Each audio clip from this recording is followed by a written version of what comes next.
Welcome to turning a moment into a movement.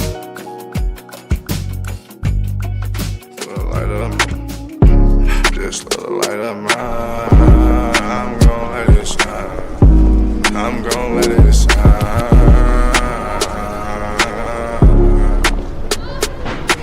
This little light of mine, this little light of mine, I'm gon' let it shine.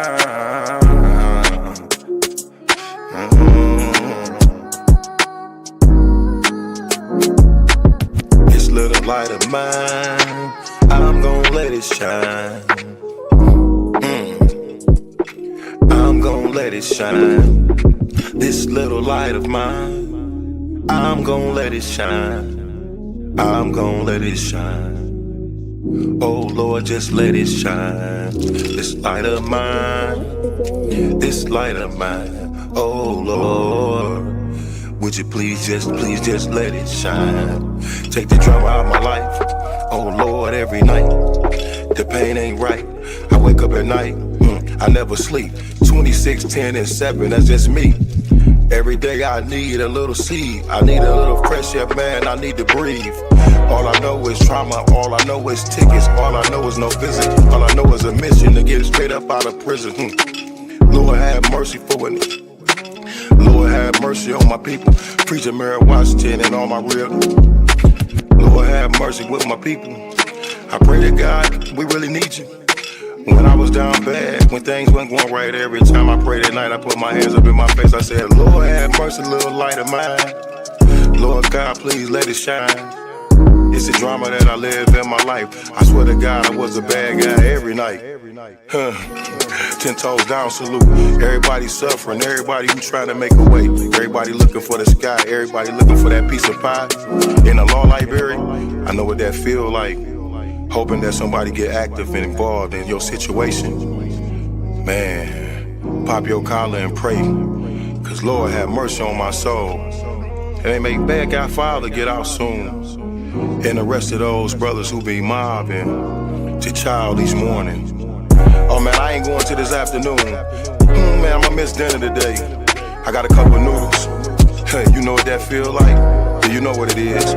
And if you a victim of a wrongful conviction, suffered and served by Ken Worthy, then I know that you know what that pain feel like. And your mama know what that pain feel like. Your father know what that pain feel like. With that light, let that little shine. Let that light shine, a little light of mine. Bad guy, Doughboy Week, all these great people in this great world of ours. 10 toes down, salute. I appreciate you, bad guy. I appreciate you, Week. I appreciate the tech. I appreciate everybody in the studio. We gonna pop off that LV, ooh wee, cause that's what they be liking to see. But I hope you hear the missing when you see me fresh. Salute.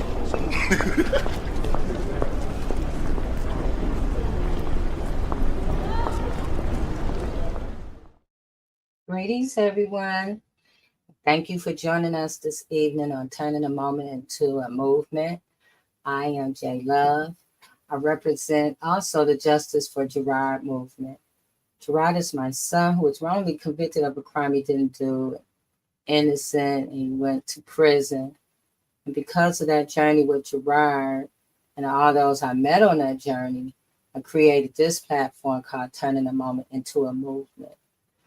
I want to do something a little different this week. Um, I know every week I talk about, being on a journey with Gerard, and I met a lot of mothers on that journey. And one of the mothers that I met, she was also presented on this platform. Her name is Deidre Grayhouse. And we just want to take a second to honor her. She passed away this week. Strong advocate for her son, Robert. Um, and we just want to uplift her family and send our condolences to Deidre. She fought until I remember last year when we did the summit, she drove from Kentucky by herself here to Michigan for the summit, and she was really sick then. So we just want to honor her tonight. And I think next week we're going to play um, that episode with Deidre speaking on Robert and his wrongful conviction. So we just want to tell the family that we love them, and we're holding a space for them tonight. So the reason and our mission statement why we're here every week is to bring awareness to all of those that are impacted from being wrongly convicted, over sentenced, mentally ill, and medically frail in our communities, to inspire, organize, and educate all communities about the needs to disrupt systems, policies, and patterns of the criminal legal system that leads to wrongful convictions. So that's why we're here. I'm so excited about this episode tonight. We're going to talk to the spectacular, gifted Leon Benson. But before we get started with our conversation, I want to introduce the panel. So I see Revertia is here, so I'm going to bring Revertia in. Hey, Revertia. Well, hello there. Good evening, everybody. I am so blessed to be here tonight. So glad to have this conversation. Jay, it has been an awesome season. You are quite the engineer. We have some wonderful, spectacular things that are coming up. And I just want to, again, Deidre will always be in our hearts, and I will always remember her. Um, because of her, because of people like her, it makes what we do even more impactful and meaningful, you know. Right. And so I'm excited that we're on this journey, and we never know what God has actually called you to, but sometimes, many times, it's out of turmoil, it's out of some type of process, and sometimes you don't even have to label it a thing, but it's out of hurt sometimes, or pain, or tragedy, or unexpected change that purpose calls you forward. And I'm so glad and so blessed that we had an opportunity to move forward together. And we continue to move forward. That's what I do, of course, at the Choice Zone and wherever I go, whatever I'm doing, I'm making sure and prayerfully praying that God allows me to continue to make those steps forward. So we have a wonderful conversation tonight. I'm very excited, Jay. So glad to be here. Yeah, Rarity, I'm so happy you're here too. We just did the Candid Conversations. Mhm. What was that last week? Talking about mental health awareness. And so, yeah, we have to really Yeah, take care of ourselves. So much going on, so many things that distract us from our path. yeah, And so, at the end of the day, rest is resistance, and we have to know how to utilize that. hmm So, that's right. so yeah, thank you, That's Revertia. right. Thank you. Hey, Leslie. Hello. Hi, Uh-oh. Leslie. Hey, Uh, babe. why we can't see you, Leslie? That's a good question. Let's see here. Oh, there you go. um, blame it on my Wi-Fi. If you see me freeze, just send a message. I'm yes, right. So I'm here. Tired but excited to be here. This is one of my favorite conversations of the week. Um, Jay has just done a great job at, curating some of the best guests and subject matters all around wrongful incarceration and just what you said, disrupt the patterns and the processes and disrupt the system, period. That's And right. so I'm all for that. Oh, So that's right. I'm happy to be a disruptor. And when I when I started my journey with my own son, um, Jay was someone. It was Trisha who told me check out Jay. She knows, and she had said she has been an advocate for her son, and so I went in to this not knowing the difference between parole and probation.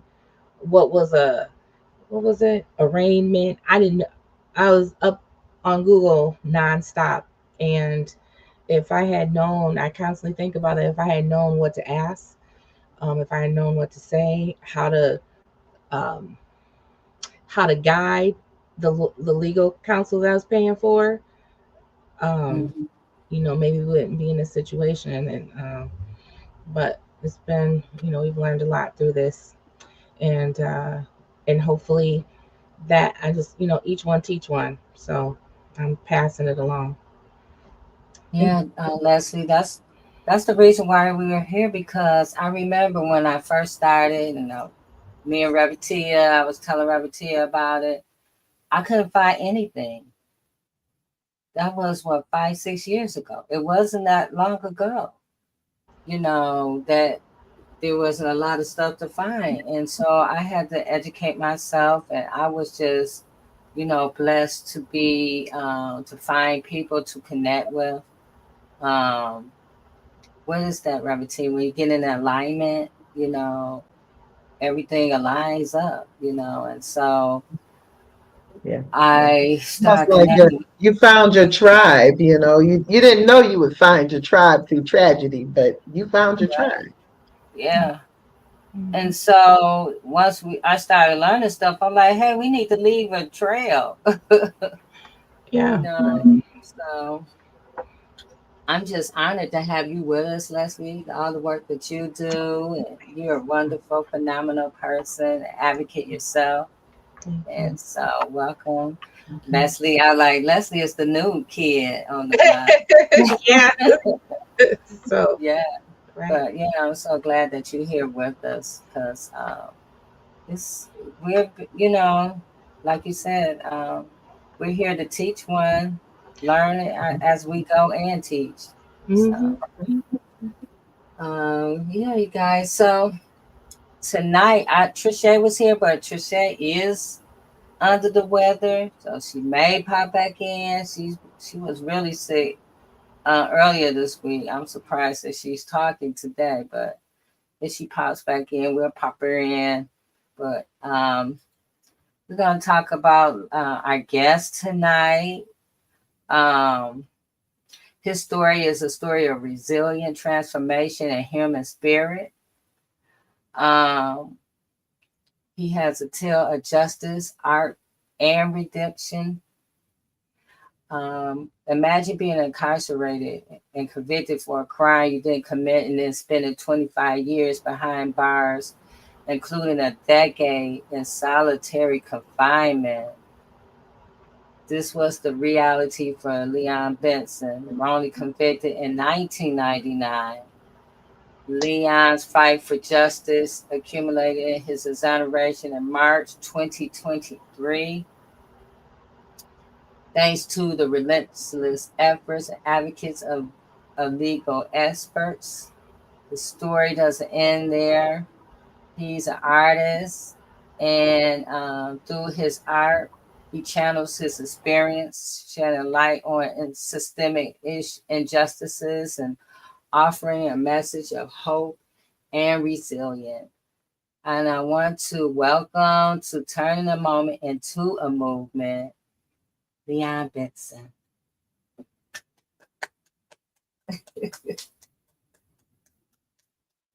Greetings.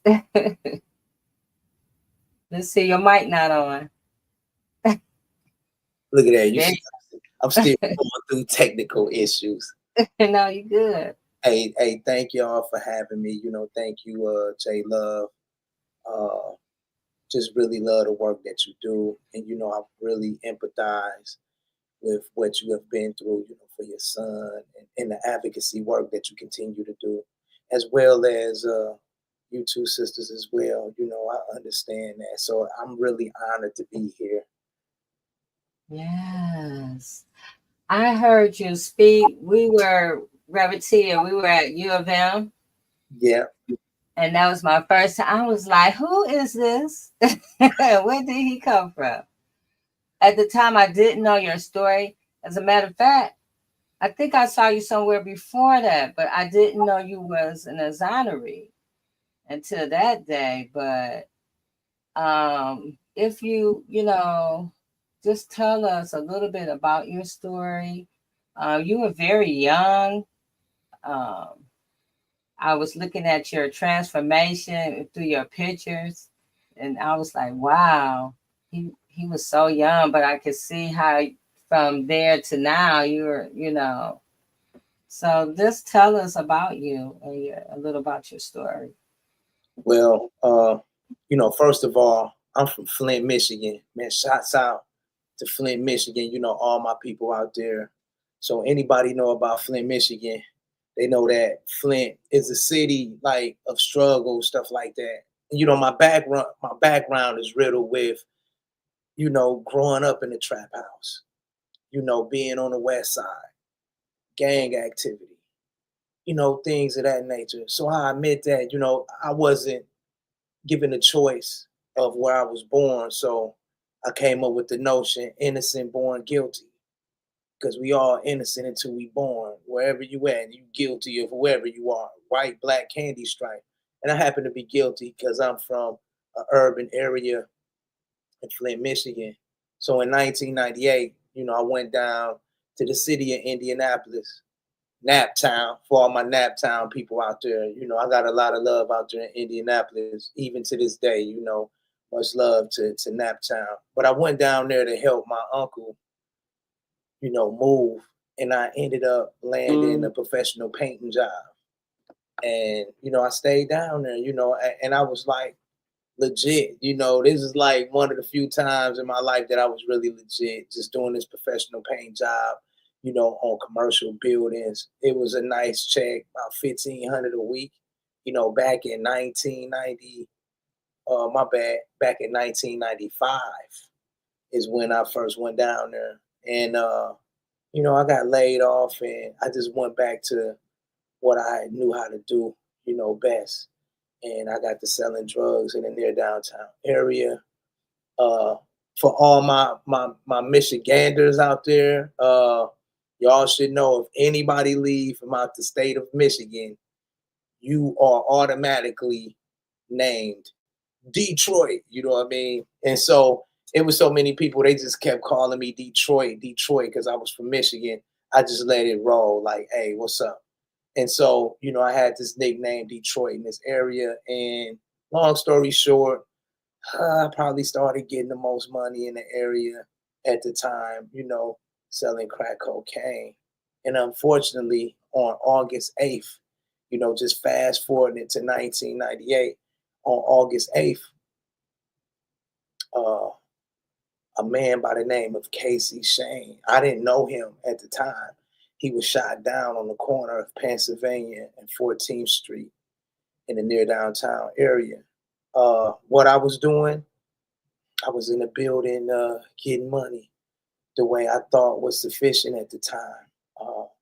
I never claimed to be an innocent person, and I don't think nobody is, but I was innocent of that crime. I was innocent of, being a murderer of Casey Shane, somebody that I never knew until the case unfolded. Long story short, 5 days, 7 days, 6 days later, I was arrested on a humbug for a probation violation, like in the area. And then I was shifted to an interrogation room, and the detectives was questioning me about a murder. So in my mind, where I was at, I'm like, y'all playing games. Y'all trying to get me for pushing that pack. That's what y'all really on. So it felt like a joke to me. I'm gonna be honest. It felt like a joke to me. I was functionally illiterate to the law, right? To the law, and I just didn't really know how it went and how things, really operated in that system at the time. So I was arrested for murder. It was the biggest joke. I laughed at the detective, and he felt the way, he did something that was unprecedented. He took my shoes, he took my Pelly running suit and everything, and he just threw me in oranges already. Like in the county, if you got on an orange jumpsuit, it's like you a murderer. And he took my shoes and had me, not him by himself, they had the cops come through and restrain me, and he took my shoes and had me walking around the county jail barefooted, for a couple of days until I got in the block, stuff like that. So it was really appalling. What was said was an eyewitness had identified me as being the shooter. I was like, this is preposterous. Like, who? And that's what they said. Eventually I got the paperwork and I was able to look over things. It was a man by the name of Donald Brooks. He was an addict in the area. And obviously he had some type of vendetta against me because I was from out of town. And I feel like the local dealers, the competition in the area, I just kind of feel like they put him up to do it, to try to get me out the way, because nobody could do nothing while I was around, at that time. Sadly though, uh, and then it was another eyewitness, which was a white woman, who claimed that she was loading her newspapers up and witnessed the crime, witnessed the victim's truck, pull up on the side of the street and pull up to a gentleman that was wearing all black with Adidas stripes down his pants, and he pulled out what was a gun, shoot. She said she seen the sparks from the gun, guy take off running behind a community center out of sight. She wanted to get to a car because she was afraid the assailant would come back around the building and maybe hurt her.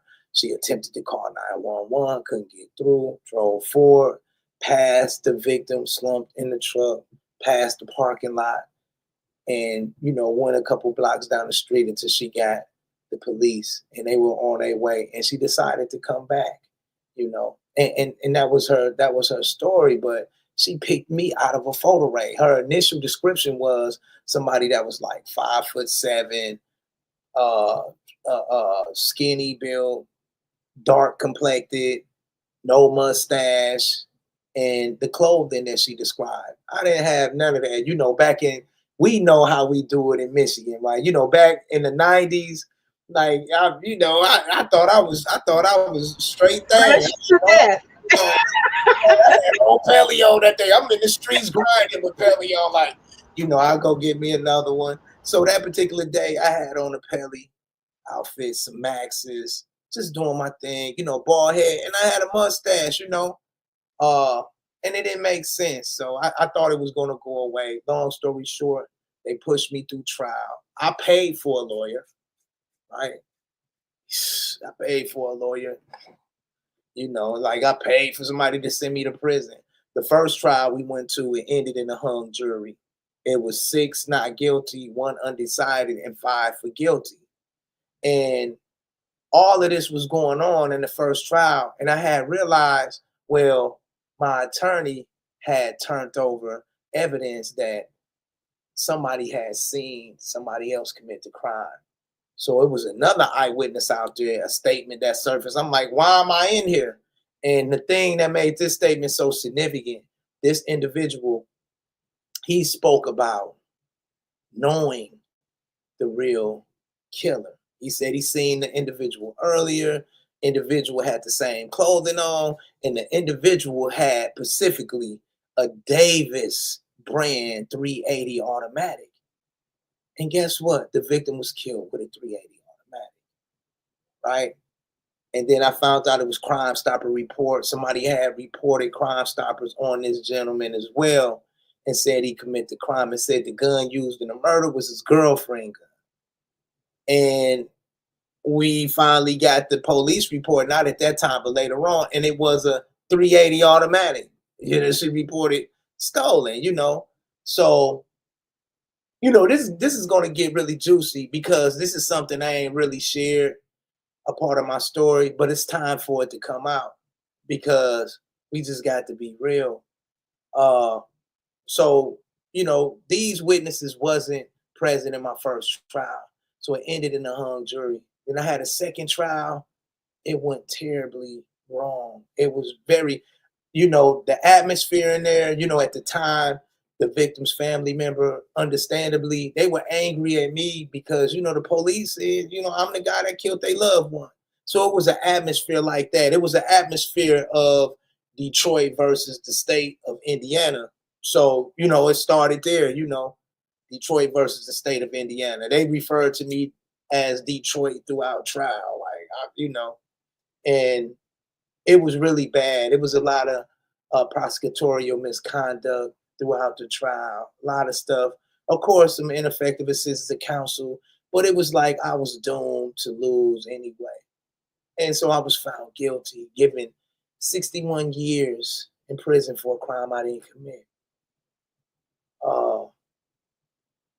As I make that walk, one thing about me, and my colleagues out there, and, the people that know me, they know I'm with you, but I can stand alone too. So that was one of them moments that you journey like you alone. Mama told me about days like this, but nobody was my friend. Nobody. It was no love. Everything was like just gloom. Even on my way to prison, when I finally got shipped to prison, at the time, this is in 99 now, the time of the trial. So they sent me back to prison. Well, not back to prison. They sent me to prison. And on the way there, I know y'all remember that movie Life, right? They were playing the KC JoJo joint on the way there. How did I get life? I'm like, oh man. And no, and everybody that's real, that can be vulnerable, this is my first time going to the penitentiary. And I'm going to the penitentiary in a state that's not my home. And I'm Detroit. I'm the out of towner. The time that I spent in the county jail, I probably got in about 30 fights. You know what I mean? About 30 fights. I'm like, I'm 28, 1 a tie or something. You know what I mean? But, going to prison, it made me feel like prison was a lot worse. Right? And one of the things that I suffered from when I got there, outside of all the trauma and just being nervous, being a young man going there. And, I was a young 23-year-old, man, and I was a very handsome young man too. Let me say that. I was a handsome young man. So I heard all the little stories, like what was going on. I told myself, like, I'm gonna kick ass. I'm gonna kick ass. That's what I'm just gonna keep it real. I got to come back home, whole piece. I got to fight this case. I got to deal with it. I didn't know how I was going to deal with it, but I got to just deal with what's in front of me. I still had a little bit of money on the flow, coming into prison. So, I had hired an appellate attorney early. But when I got there, uh, I suffered from what you call the delusion of reprieve. And this is just my trauma was talking, because it's very traumatizing to go through prison, let alone to go through prison for a crime you didn't commit. So there's some stuff going on in my head. So I used to go to sleep with my boots on. I had a bunkie. I go to sleep with my boots on. And my coach is like, man, why you doing that? Because they gonna come get me, man. That's why. Why ain't you buying no TV or any? I'm like, I don't care about that stuff. I'm not gonna be here. It probably wasn't as extreme as Hurricane Carter's situation where he didn't wear those jail clothes. But these were the things I was going through. So, I came through and immediately I started hitting the law library. Right. Prison wasn't what I thought. A lot of the guys really accepted me when I came through. And I bumped into some conscious brothers just off the top. And, they laid books on me. I didn't really realize that I can read and comprehend things like that. Like I had read my first book, complete book, at 23 years old. I knew how to read, but I just never read a whole book. I didn't care about reading a book, you know what I mean? And so Mhm. I read these books and I could just comprehend them, a lot of conscious books about our history, politics, things like that. So I was just really just becoming, more intellectual, more political, and understanding the system, the law. And I'm fighting my case. Law library, putting out stuff, writing people as best as I can, and I even got into college. They had a college program down there. I got into college. So like in 2001, though, something else happened. Now I'm not saying I was an angel in prison population. I'm in prison for a crime I didn't commit. I'm young. So back what they say, we Thundercats. I was a young Thundercat, so I didn't mind putting my hands on somebody if I thought they was a threat to me, and down there, Indiana prisons are just as violent as any other prison. It was violent down here. There's a lot of gangs, with the Chicago connection, gangster disciples, vice lords, the M13s, the Aryan Brotherhood, all of it is there, and then the city stuff. And where I come in at, I'm like, I'm from Michigan, I'm from Flint. They like, oh, out of towners, So that gambit was played. But long story short, I was in college and I was doing the right thing. I maintained a 4.0 my first semester. I was very happy. Uh, a riot took place and like 6 guards got they ass kicked. And I'm gonna be real. Like I know people, they got lives and they got jobs that they got to do. But the reason why I say that because these guards was idiots. They came in and they really made the prisoners' lives hard. And it just went down. This was like the only time that I seen while I was incarcerated for my 25 years.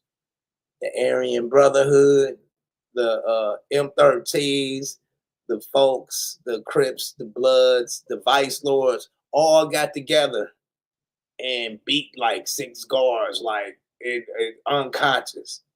Unfortunately, and fortunately, as I look back, I had a lot of anger. I just be like, man, I wish I was there. I could have did something. I'm mad. But unfortunately, I just wasn't involved. It just went down. I'm in the dorm in the shower. It went down, and they put us on lockdown. We get off 3 months later, and I'm in school, my studies, and guards come and say, cuff up, cuff up. They run up on me like with the little goon squad, like cuff up, and got to, getting down on me, and they restrain me. I'm like, what y'all doing? You know what you did? You assaulted staff. What? And so in November of 2021, I was put in solitary confinement, and I was accused and convicted of assault on staff. Hey, I can't make this up. They had a confidential informant in prison on the statement. It was a confidential informant said, yeah, I seen LB. He knocked the guard out and jumped up and down on his head. I was like, wow. I'm like, who is this? And for me, I felt like it was politics that was dealing with my case. Because one thing that we have to admit and really look at the facts, cross race, crime is something that's not out there a lot. So it ain't a lot of black on white or black on brown or brown on white or brown on black or what have you. So cross race crime is a huge thing. And for my victim, who was a white man, uh, and a white gay man at that. He was a white gay man. And there's a lot of stuff in the record that shows that more than likely he was shot because of the way he was born, the way he was. I don't agree with that. I think that's very wrong that people be who they are. But because he was a white gentleman in Indiana, especially at that time, it was very racially divided. And we know about the story of Mike Tyson going down there and getting caught up, you know what I mean, in Indianapolis. It definitely it was very slighted towards people that wasn't from down there. And I stood out in that case. So it was a lot of politics around my case. I even was approached by some guards in the transitional unit from the county jail to prison. And, they was just talking a lot of smack to me. I mean, some big corn-fed white boys. Like, I'm going to keep it real, though, Like, I was like, dang, like, I got to fight. I'm tired of fighting, you know what I mean? But you got to go, though. I'm like, well, I'm going to have to go. But they didn't do nothing. And, I just kind of passed through. So I believe that was the reason why, I was set up and put on like that. Because you was the only person that wasn't from you stood out against all those people that were from that area. Right. So you were an easy target. You didn't have a click. Mm-hmm. Yeah, I didn't have that initial click. I definitely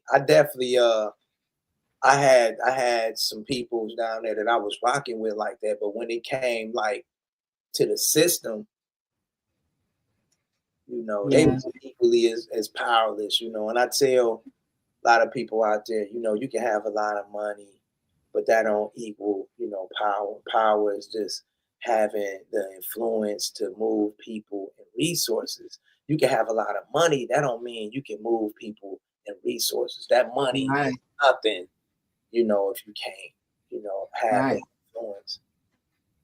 I know you talked about eyewitness misidentification, and in my own son's case was the same thing, eyewitness misidentification. And that's one of the leading cause. I don't know if a lot of people know that or not, but that's the leading cause of one of them of wrongful convictions. And so I was looking at something the other day, and then I went back and looked at it again. I was like, wait a minute, Leon in this picture. But and I want to show the picture. Hold on a second. But I was reading about, and here you are.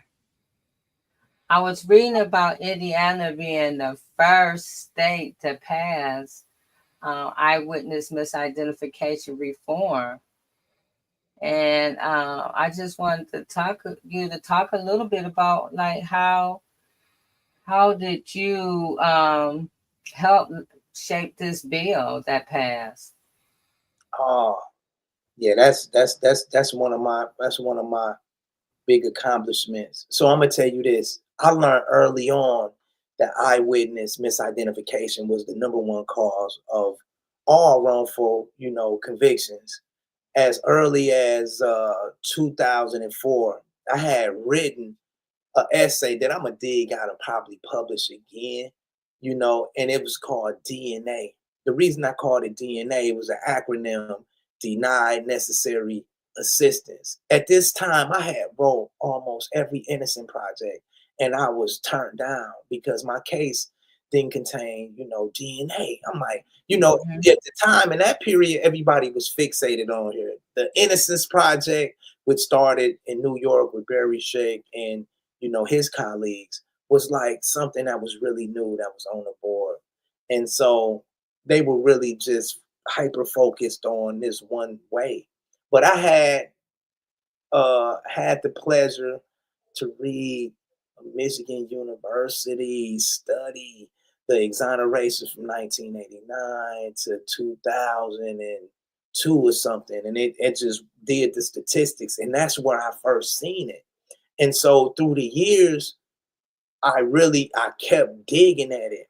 And I eventually got uh, Jeffrey Loftus. He's an empirical psychologist from Washington University. And what he had done as early as 2004, but I didn't know at the time. I found out in 2008. What he had done, he did some science. And from his scientific experiments and research, he had discovered that a person with 20/20 vision cannot recognize a face in broad daylight at a distance Mhm. of 150 feet. In my case, uh, the alleged eyewitness was 150 feet away at night. And then, Dr. Loftus went on to show that under poor lighting conditions, particularly night, the loss of information triples. So at night, it'll be what, 300? No, it'll be 450 feet. It'd be the equivalent of that. So it's totally impossible. It was Right. totally impossible for somebody with 20/20 vision. And this woman had Coke bottle glasses. I cannot make this up. I went to court. I'm like, who is this? Yeah, I seen them. She had Coke bottles. I was like, oh man, I'm through. You know what I mean? I knew I was cooked. I was like, oh no. And you seen who? And she did, and she identified me in the court saying he's light complected. And so another thing I learned about the study, the number one uh, uh, cause of eyewitness misidentification is cross race Mhm. identification. And Yes. it's what we do, because sometimes I will admit, sometimes I see certain white people. If I just see them like really quick, I be looking the same. Or if I see some of my Asian brothers and sisters, or some of my Latino brothers and sisters, like Latinas and stuff, and it's just like that because you kind of, it's something that's built in. If we not really used to seeing that person, we just got this sketch. And so what I did too while I was inside, I created a petition. I created a petition uh that my sister, she pushed it for me. I wrote it, she signed her name on it because she know I was getting harassed in prison at that point. Uh and it was asking for these new laws to be implemented in Indiana to prevent, wrongful incarcerations. I got a lot of signatures, and then, nothing didn't happen. I got it to some legislators, but they didn't do nothing. So I just want to express that's my background with dealing with the eyewitness identification. So when I got out, I went over to last year, October 2024. I had the privilege to go do a keynote speech and Mhm. perform at Notre Dame University at their law school for wrongful conviction day. It was the first time that they was really observing it. And they called me out. They was like, man, we got to throw you a bag to come on out. You know what I mean? So I really appreciate, man, shouts out to Notre Dame University for calling me out. But when I went there, I think I really captivated the people because it's just a whole new thing that's going on. And I feel really blessed just to have this new thing and to be able to do it. So I went in and I hit him with a rap. I got a rap song called Innocent that I recorded in prison.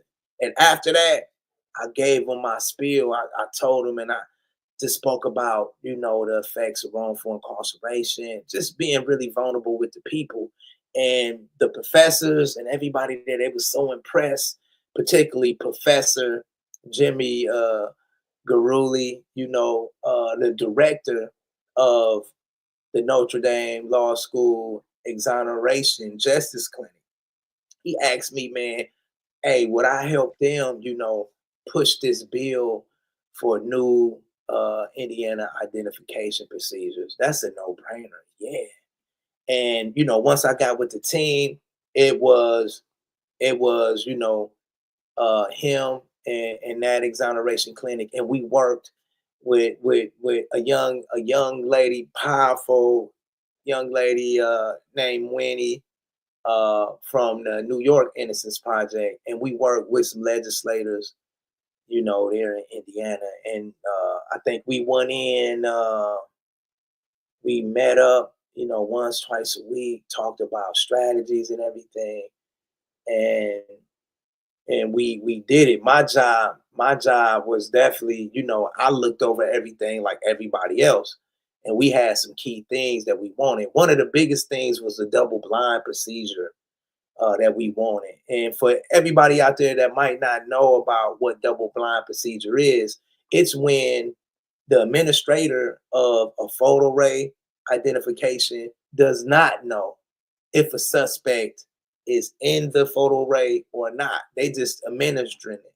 The reason why this double blind is so important because it's easy for somebody who know, like let's say the detective in my case, he said Leon is a suspect and he administered the photo array lineup.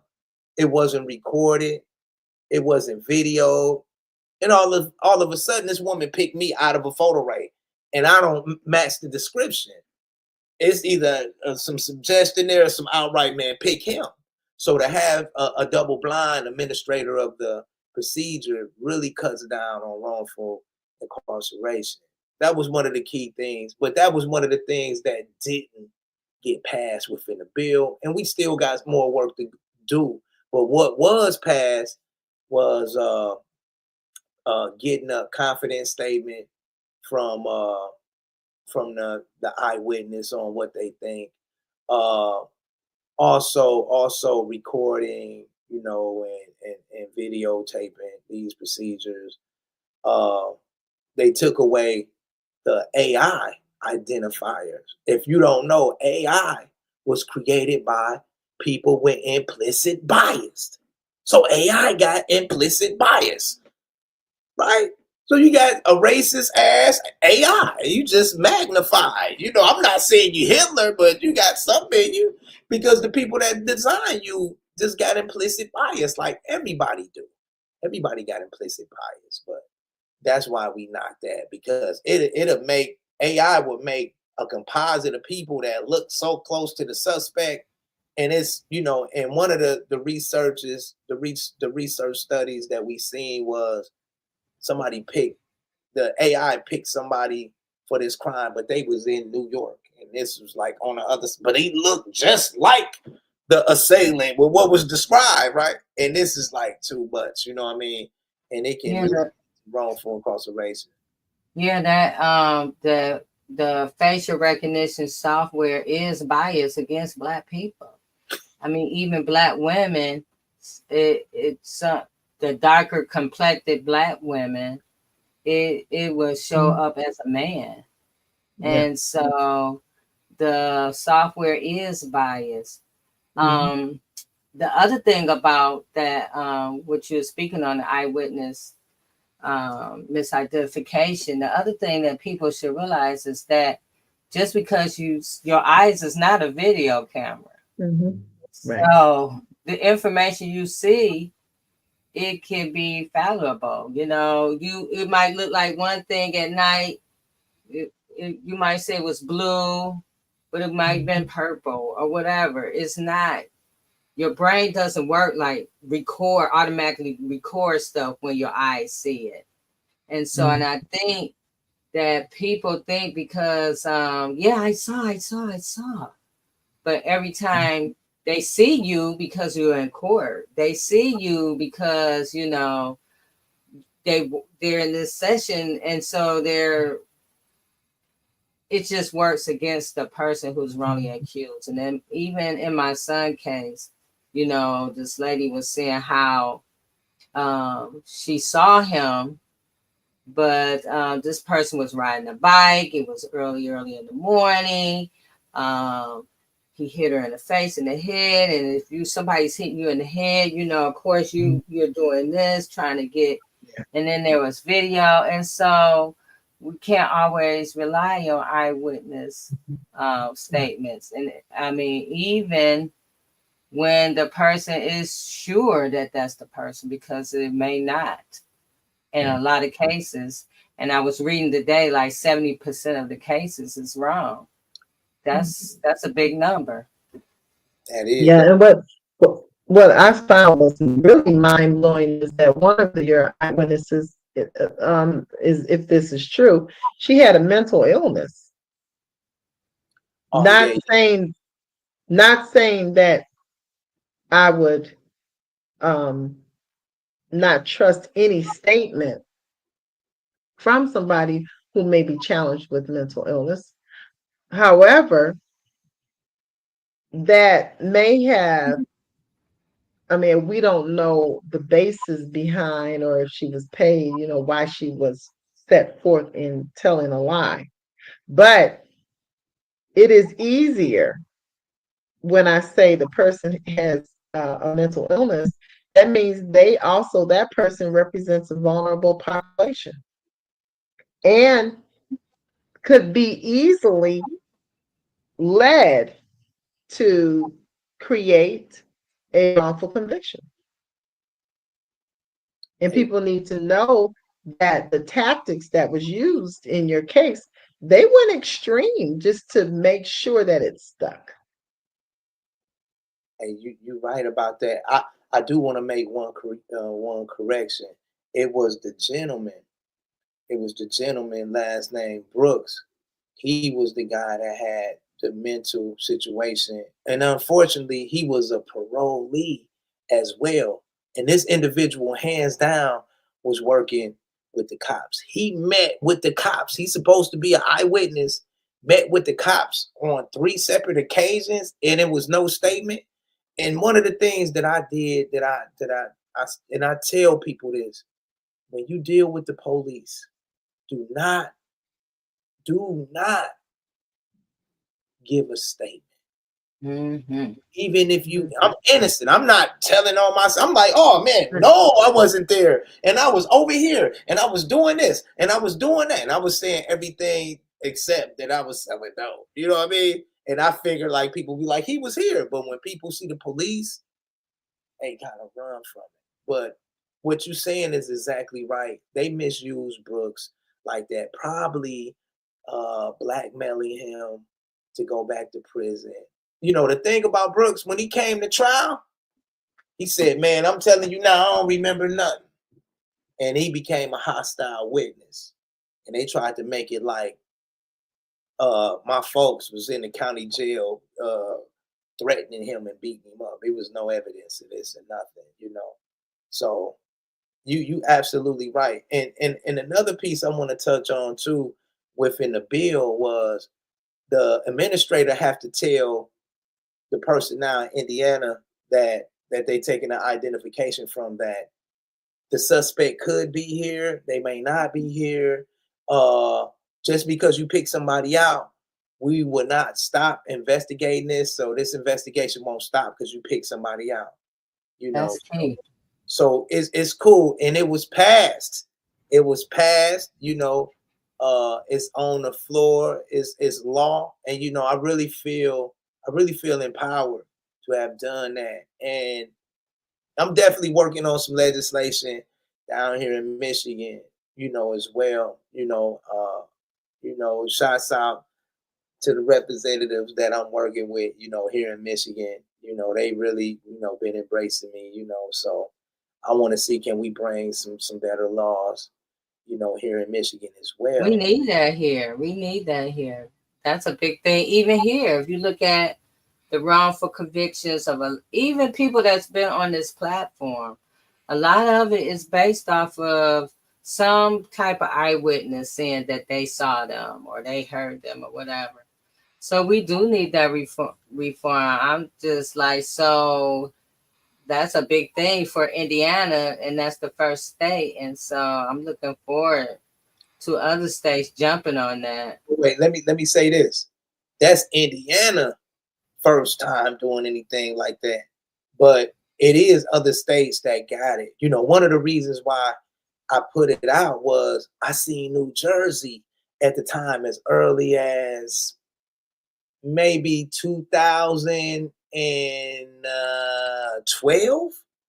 You know, 2012, they had implemented these things within their law and stuff like that. So really, Indiana is behind. Mm-hmm. So I've been looking at it definitely is a lot of changes that need to be done with procedures here in Michigan as well. And one thing I can say about Michigan that's really noteworthy and very inspiring, and it's two things. And I'm gonna tell you why you didn't see me like you an exoneree. I'm gonna tell you why. One reason before I get into that is the exoneree community is a very active community, you know, here in Detroit. You got the Organization of Exonerees, you got the National Organization of Exonerees, you got exonerees networking with exonerees just on the ground. They might not show up to those particular things and do their own thing. This is the most active exoneree group and the biggest in the United States. So for anybody that has ever went to a Innocence Network conference where they bring everybody who is an exoneree, you know, the lawyers, the students, you know, people that's involved, you know, to this space just to celebrate each other. So they'll run a countdown of people who was exonerated and, you know, the people that's there. I'm telling you, since 2018, I think it has to be over 35 people that's been exonerated in the state of Michigan, particularly down there in Wayne County. So it's a lot of things going on there. So it's a big fight going on there. And also the prison impacted community.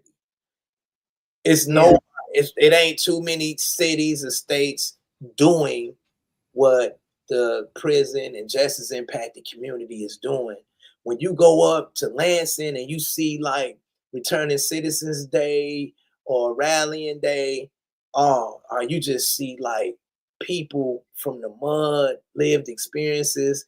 They there, you know, talking to the legislators. So with that said, I know I got a lot of help, you know, from my brothers and sisters out there that we can get some on the floor and get it going. Oh yeah. You know? Yeah. You're right. We do have a lot of exonerees here because for a long time, Michigan, Wayne County was behind Cook County, Illinois, as the top of the wrongful conviction list for the most exonerees for many, many years. And so that's very telling in itself that it was a lot of, well, we know there was a lot of misconduct. Detroit had a federal oversight for a long time, you know, because of misconduct and stuff. And so that made it for a lot of exonerees that was coming out of Wayne County, just like Cook County. And if you look at Cook County, Illinois, a lot of corruption came out of there. I mean, a whole lot that they finally arrested a couple of police officers, you know, because of their misconduct and all the things that they were doing. So, yeah, I want to talk a little bit now about your artistry. Okay.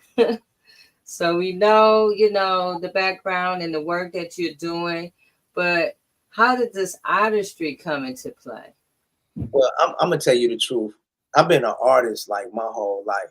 I think I went to this daycare center in Michigan when I was little, and I discovered clay. And I'm talking about I'm like 5 years old. I was making like these cold-blooded dinosaurs, and right, and and to much praise and much admiration to the woman that was running the daycare at the center. She said, "Leon, you an artist. You can do anything, right?" And look, this is like my real story. I'm a kid right now, right? Because a prison didn't steal that from me, right? Hey, people can be mad, right? You can't steal my smile because you can't take what's in my heart, and that's art. Right. And the thing about that is, when I think about this, is a happy moment. Not only did I get the art of creating, but I got the art of storytelling. So another woman, Hazel, used to tell me these stories. I used to like, oh my God. And so I got to experiment early. Like, I'm like, you like that? I be looking at me. I'm like, you like that? Though. I'm like, damn, okay.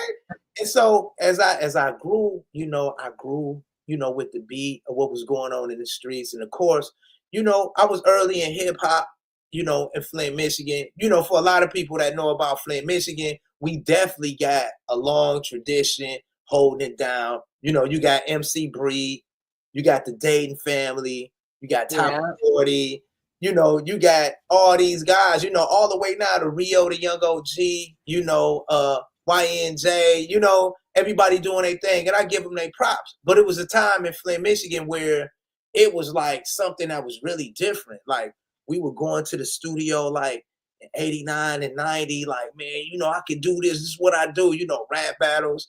So it was something that always stuck with me, all the way through. And it didn't stop, in prison. It's a story that's floating around in Indiana prisons and stuff like that. Like when I got convicted and I came back to the block, everybody thought that I was going to be free. And we got that, they call it spud juice or hooch.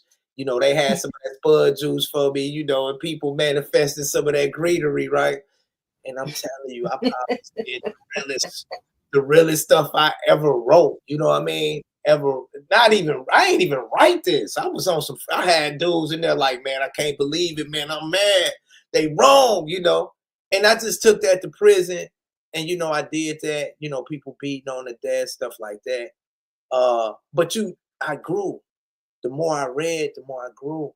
And I realized, something that James Baldwin has said, an artist is like a good lover. They're gonna make you see what you don't see. So you see it, so they're gonna make you feel something that you didn't feel in a certain way. And so for me, the art is bigger than one thing for me. I'm a multi-discipline artist. I can draw, I can paint, I can do improv, I can do stand-up comedy. I'm just trying to figure out, like, God, what you want me to do? I can do all this stuff, right? I lightweight was a con artist for a little bit, right? Look, but but but the thing about it, like having that art, being able to create. So when you turn a moment into a movement, see, that's art. See, you turn a moment into a movement. I'm like, man, how do I express myself in this letter? Like, oh, I'm gonna say it like this, do it like that. Let me think of how this letter will be received.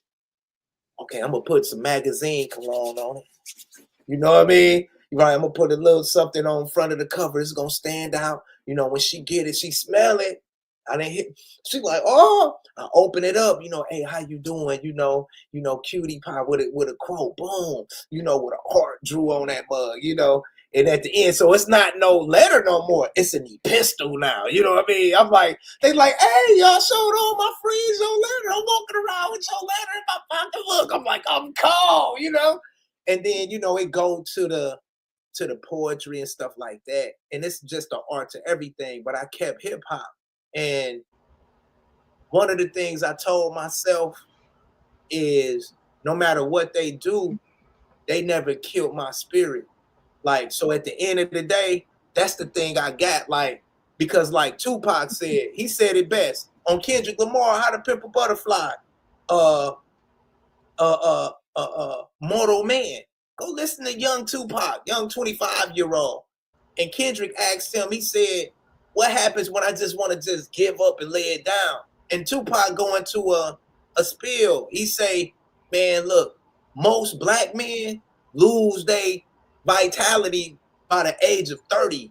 You don't hear no more loud mouth fighting for the people, Yep. 30-year-olds anymore. They already through. And we know why they through. Because when we look at the system, it's designed to take away, this masculinity. And if you look at it, like, just to give you a little hint of what I'm on, hey, over in Africa at one of their national parks, they seen, man, elephants killing rhinos. They was like, wow, what's happening? What's going on? And so when the zoologists really looked at really what was going on, you had poachers. Poachers was coming through getting the bulls. They had the ivory tusk. So they was killing the bulls. And because they killed the bulls, the young male elephants started to come into mucks too early. And they felt like they were showing their dominance by killing rhinos. So think about that aspect when, men particularly are taken away from the communities, and they are made. This is the prison from school, from prison, from school to prison pipeline type thing. It's really suppressing, the growth of people, of young black men particularly. And so when I seen that and I heard that, because I had finally heard that at 18, we didn't have the tablets in Indiana until like 18. But when I finally heard it, I tapped in. I was like, dang. I said, that's not me. You got me messed up. Because even before that, I held on with what I had. They can't take that from me. And like, and I just want to just tell everybody, you got to be willing to die for it. Yeah. You hear me? Like, I'm willing to die for it. I don't think they willing to go as far as I go. Right. And I'm understanding that. It's a Thanos thing for people who ever see the Marvel universe. It's like a Thanos instinct, like, man, I can go against the whole universe. And you got to be like that, with your art. So that art was in me, and that was something I did. And when we was in prison, and you see how excited I am, like I'm just a child at heart about this. Look, I'm like, like I done regressed and everything, you know what I mean? And it's like they let us perform in there. So the reason why I'm still up, I got more bars than a 30-year prison stay, because we were able to perform and do certain things and develop, stage presence. And, it was several individuals in there, like, hey, shouts out to Demetrius Burks, L. He's still incarcerated. I think he like the best rapper in the world, right? But we go back and forth. He think I'm the coldest. You got Philip Andrew Stroud. You got Abaya Ben Israel. And it's so many others. But like this group right here, like it was hits just going through the joint, and they let us perform and put it on the TV. So I'm in the cell house. They like, LB, if it's trash, I'm gonna let you know. And it's just a good feeling when you be in the cell house and the whole cell house go up.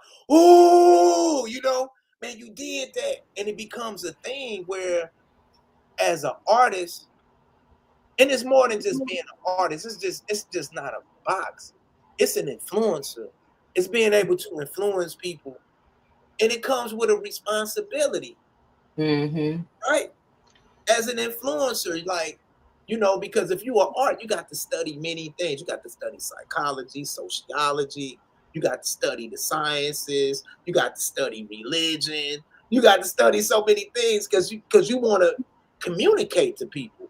Right. Give them a concept. So you got to empathize with people. You got to know how to get into somebody's shoes.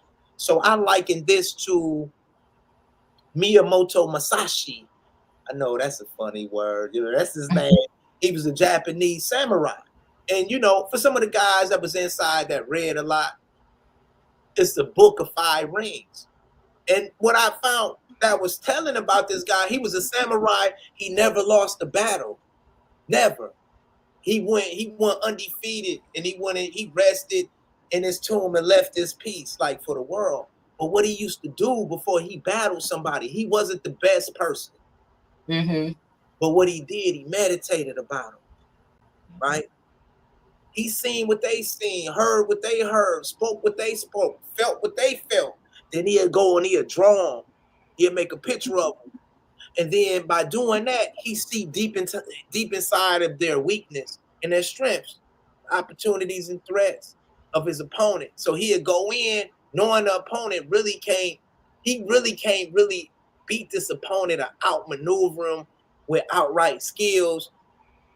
He like, man, your left hand weak, bro. You can't do nothing. You can't do nothing, with your left hand. You cool, right? And he'll pull somebody in and win, right? So that's art. And so Mm-hmm. that was the art that I used to help me get out of prison too, right? Yeah. Use that art.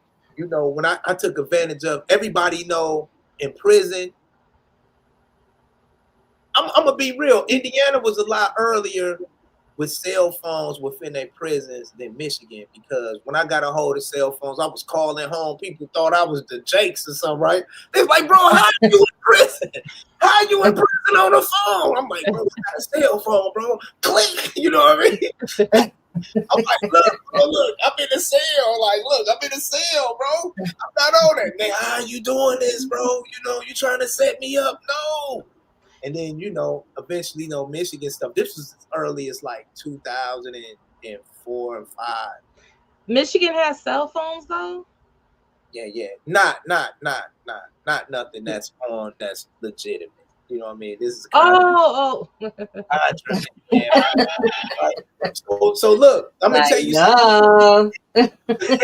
wow. Hey.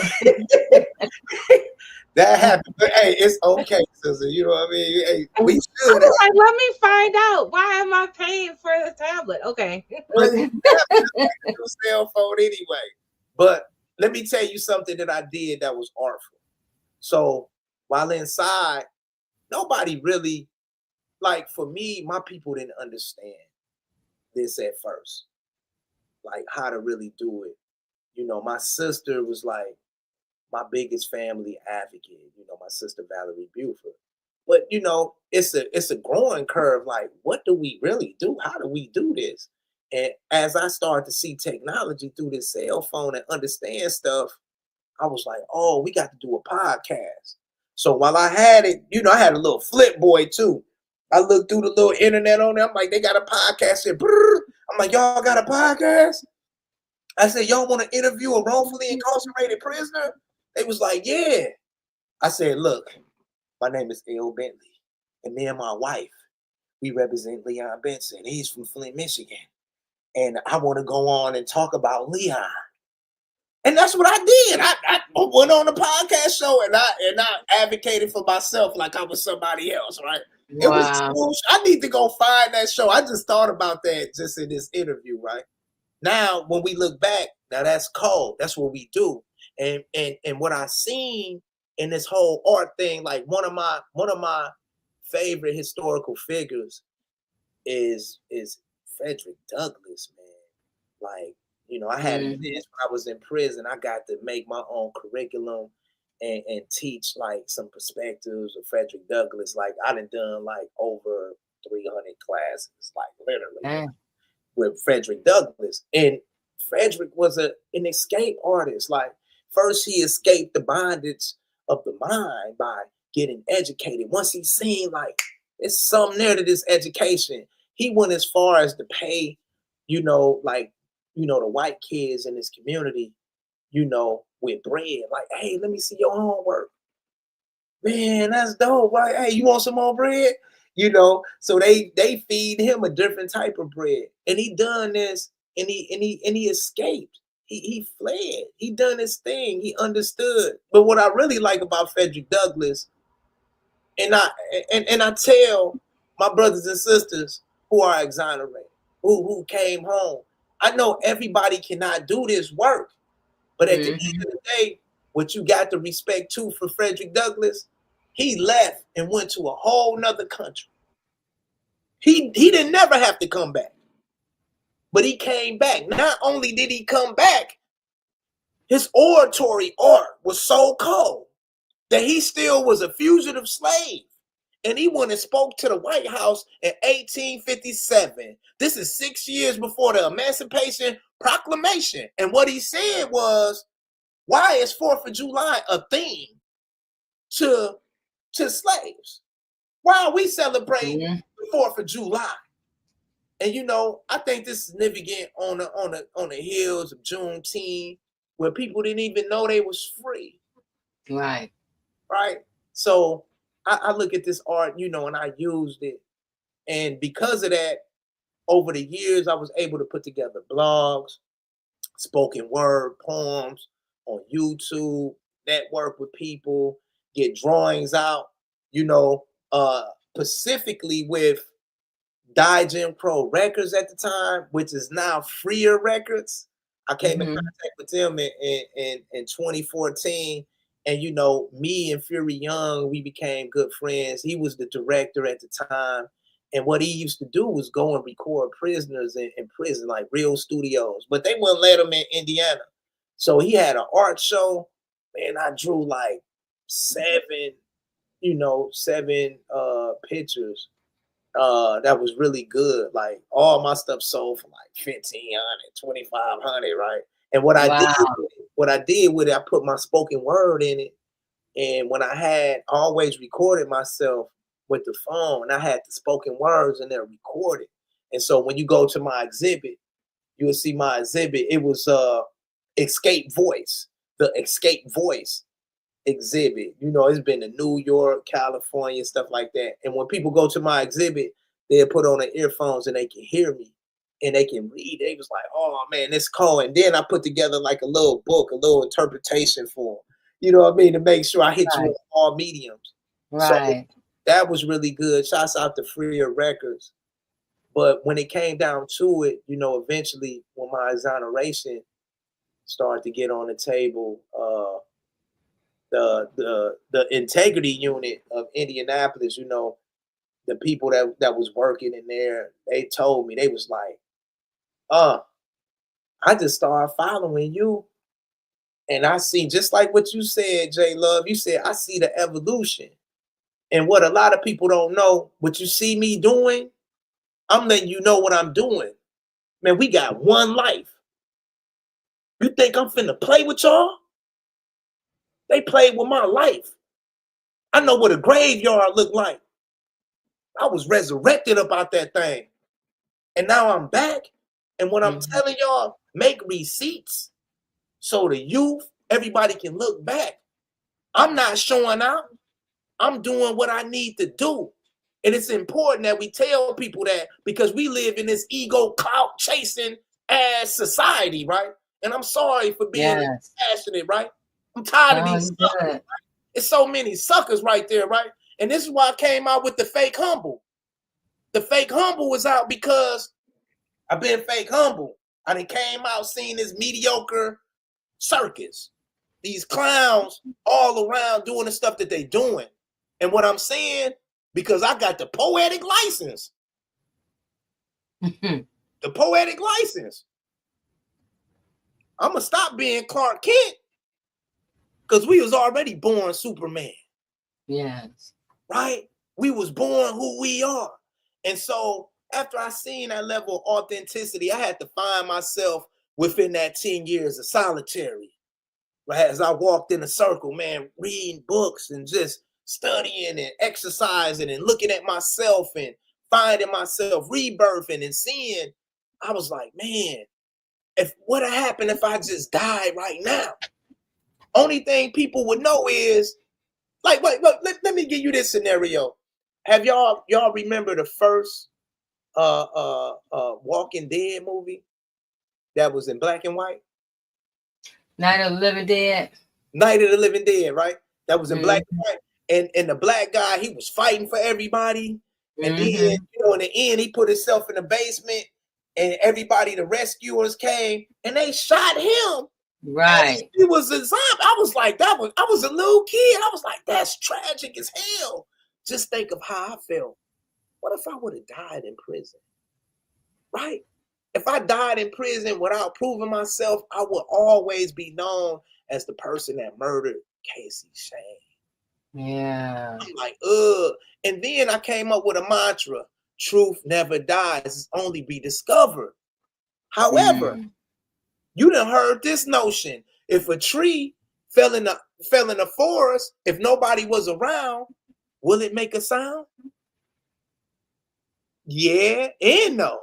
So the relative truth is, if people wasn't around to hear it, it ain't heard. The absolute truth is when something hit the ground and make a sound. So here's the thing. Yeah, truth never dies. It's only rediscovered, but it can be rediscovered too late. Right. They like, man, Right. it's 1,000 years later. You know, Leon, you know, he was innocent. I mean, I'm not saying I wouldn't want it to be out, but they ain't really doing me no purpose. You know what I mean? Right now, I've been there. Right. By looking at these things, that's why I say we got to leave receipts. You got to live and explain in a certain way. You got to leave a book, you know, show people the way. Because at the end of the day, the soul of a person never dies. It's only be discovered in the hearts and minds of those they encounter. So if I can have an echo, I got something I didn't put out because I seen how it worked when I was in prison. Getting on the internet, getting the pen pal thing. Somebody might come to me 10 years from now. I remember when I first read that. I'm like, dang, you just now getting at me? Yeah. You never know where those seeds go. So that's why I'm so passionate about the art. Even though, you know, the music industry is watered down, it's a bigger world out here with what we doing. It's about being authentic. What's real is, you know, you getting your art from a real person that's been through real things. I'm going to give you real life. If it's not real to me, I'm not doing it. I don't care what the fad is.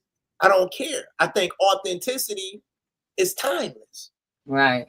Authenticity is timeless. And that's good. People talk about vibrations. They say the love vibration is strong, one of the strongest. Yeah. The authenticity vibration is the highest. Because if you authentic, and I'm not saying I'm authentic 24/7, you got to keep battling yourself. You like, oh, I act like I like that, but I didn't. I can't be doing that. Let me be more present in here. The thing about being authentic is the only way that you can, it's a different type of love to authentically love. So the authentically love is like more unconditional. You're like, you know what? You got flaws. You did this, that, and this, but I still love you regardless. Even if it's a bad thing, you could be authentically an a-hole. We know we got some people that's in office like that. This ain't no names, but he an authentic a-hole.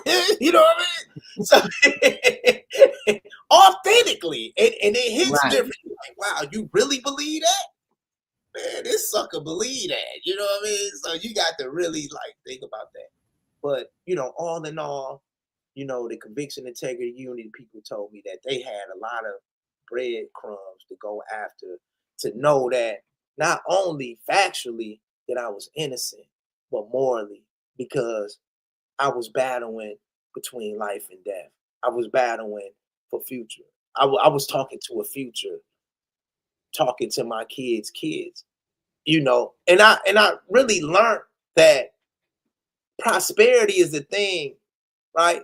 Prosperity is the thing. When you think about prosperity, what do you think of?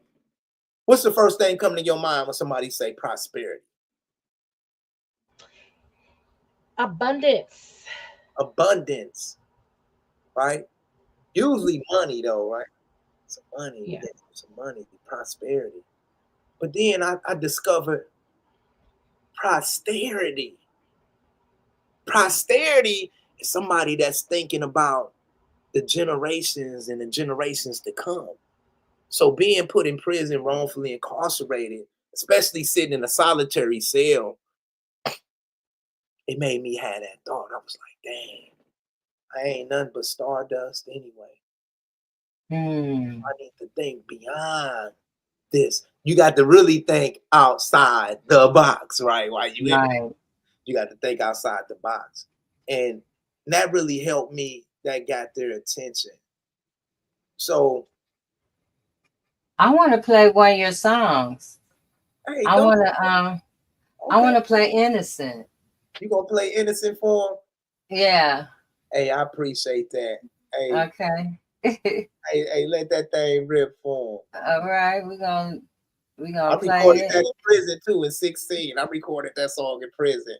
And with me in that video, that's my first day out. Them the only clothes I own on my back. Wow. Let's play it. Leon Benson, LB, 448. Truth never dies, huh? Hey, well, let me ask you something, brother. Why everybody in prison say they innocent? Let me guess. You innocent too, huh?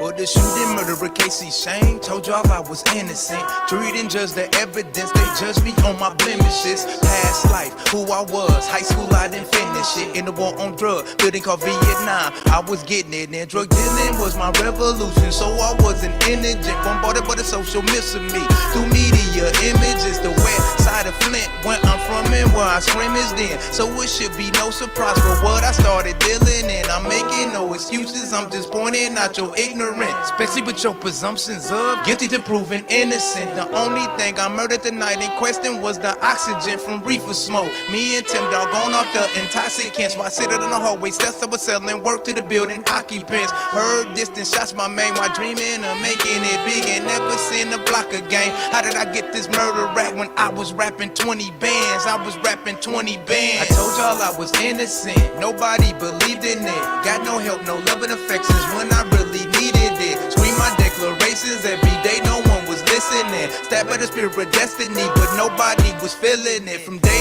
one without me flinching, I maintain my innocence. I'm innocent, innocent, I swear to God I'm innocent. From day one without me flinching, I maintain my innocence. I'm innocent, innocent, I swear to God I'm innocent. Nobody gets innocent, I'm guilty y'all of plenty things. Accumulate the work I sow, it adds up to plenty things. I'm guilty of bringing the world a whole lot of drama and pain. Wiping down you wanna be, breaking our hearts of many days. Man, I still see all they faces, but I don't know half they names. Guilty of saying I never do it, but one day I snorted cane. Back in the days on Devil's Night, I was the one who lit the flame. Done a lot of dumb shit before this murder, I'm not to blame. FYI, my OG's Flint, 7 foes in Detroit, YBI. Don't change from collection plates, told my mama plenty lies. I'm guilty of having swag, stuff from bands in the bag. Having contempt for a lot my misses, trollers and you rats. Facts are facts and racks are racks, so ain't no need of getting mad. If you ever say you never done nothing wrong in your life, to me it's sad. Yahweh is my witness, I swear I didn't commit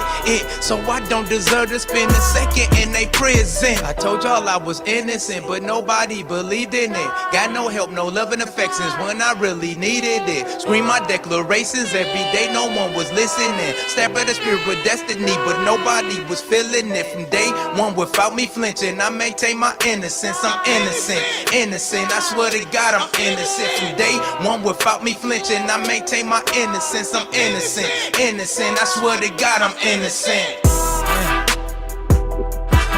It's crazy because as I'm sitting here listening to you, I see that you really are innocent. You did all that time, man. It's crazy how it can happen just being in the wrong place at the wrong time, but I can honestly say that I believe. Innocent.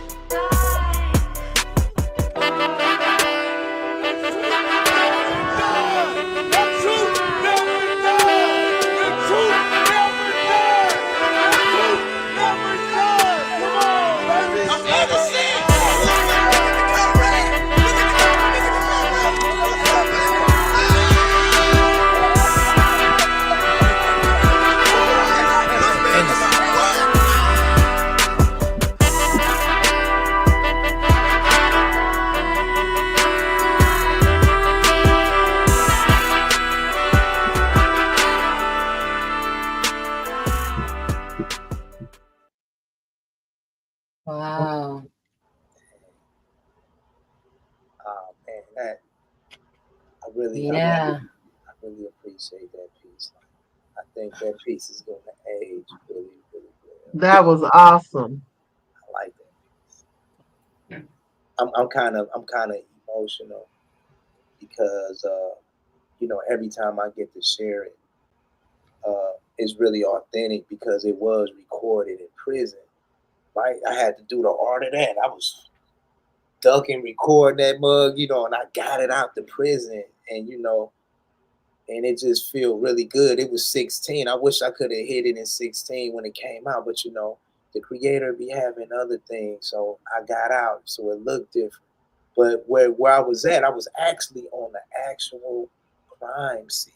So as I'm walking down the street in the end, to the left of me is where the crime happened, right there, man, right there. So I'm on a real street where it happened. I was at the building where I was at, where I was selling drugs. I was in the alley. So that was my first time seeing all that after 25 years. And I was there, shooting a video. Hey, shouts out to Freer Records, Fury Young, you know, uh, Brittany West, she done her thing as well. So I really appreciate that. Yeah. Go ahead. Mhm. Leslie, do you have some? Yeah. So I had a question. You were saying that, well, you 10 years in solitary. During that time, was it harder for you to access your art, or when I say access your art, like, do you actually have something to draw on, to do things with? And also, did you find it hard to press yourself to still keep creative, keep Um, creating? let me tell you, I died. I died in solitary confinement, and the reason why I say that because, for one, I was wrongfully imprisoned, and then I was wrongfully sent to solitary confinement. Some people violated my family. That January of 2002, my grandfather died. February, my father died. February, my direct appeal denied. February, I found out like all the money I thought I had, it wasn't there, and I couldn't perfect an appeal. So I mourned money, and it was very devastating. This was like a key change. Like, this is why I say fake humble. And I'm just being honest because I was on the brink. I was like, oh, but I shifted about that thing. Oh, I shifted up out of there. It was a lot of the anger, the rage. And, I was really being oppressed. Not only was I an innocent person, I want y'all to know this. I advocated while I was on the inside. I could write grievances. I filed lawsuits. I won lawsuits. And the main reason why, because in solitary confinement, they was like stealing my mail. They were messing with my legal papers. So it was really hard. It was very hard. It was very oppressive, very oppressive. But at some point, I had to become a master of my environment. And right now I'm working on some things because when you see something, if you catch me yelling, something is wrong. Somebody is wrong. If you see me, that because I'm true. I'm true. I'm like, man, what? That don't add up. And what I'm learning as I come back to the world, sometimes, the mouth don't need to say what the eyes see. And you act accordingly. Right? You want to be true. Everybody is not true in this world. So in there, that's what I found. And it was difficult. But what I did, Leslie, was especially like my escape voice exhibit. I used ripped up sheets from off the bed, and I like sewed them together, and I put the art on there. So I thought that was really cool. And like as far as hip hop stuff like that, man, I was giving concerts I was giving concerts while I was on in solitary. So that really made me feel good. You know, I might hit on the door, we'd do it. They like, oh man, LB man, hit that one. I hit it, you know, and it just made me feel So good. they could hear you They can hear me. inside. Mm-hmm. They could hear me, they couldn't see Mm-hmm. me. And another thing I did, like I took advantage of everything that was there. You could go play the tapes back for one of my commercials that really helped me out. Like right now, I'm so proud because I took advantage of everything that I seen. I left no meat on the bone. If I die right now, I don't have no regrets, right? I was on MSNBC lockup doing Shakespeare, right? They had me on there doing Shakespeare. So a Shakespeare program came and they was doing it. So I ended up participating in it. And because my adaptations, I just rewrite Shakespeare stuff. I'm like, I'm hearing you, bro. Like those words, nah, I'm cool. I'm finna write it in an urban form. But you know, the professor that was there, she was like, damn, like you spot on with the exact language, what he's saying. Like, how are you interpreting this stuff? Of course, I got some thesauruses around and everything. I'm like, what is you really saying? What does this mean? And I make it, you know, up to date.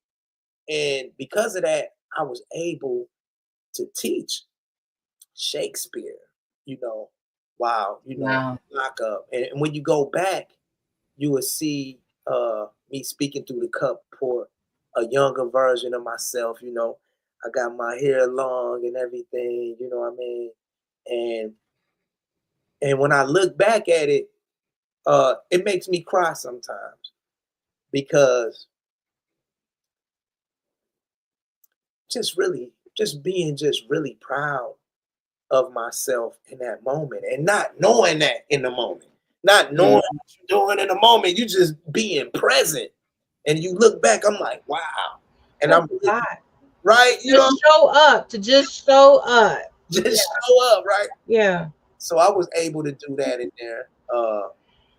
I advocated against solitary confinement as well while I was inside. You know, I wrote and had many newspaper articles printed about, you know, solitary confinement. That's why I asked you. The movement is made some advancements. You know, the national solitary confinement. They're trying to get rid of it on the national scale, although it slowed down with the current administration. But I I think it should be nationally, you know, shut down. It's, Right.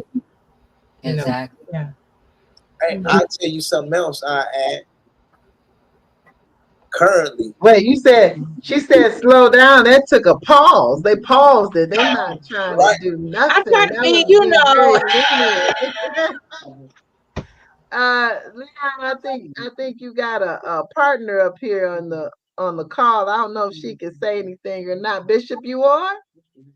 That's Miss Bunch. Oh, that's Bishop. Yes, yes, I am. I'm still here. Okay. Hey, I think you Bishop. wanted to Hey, holler at your everyone. How's son. everybody doing? Good, Good. good.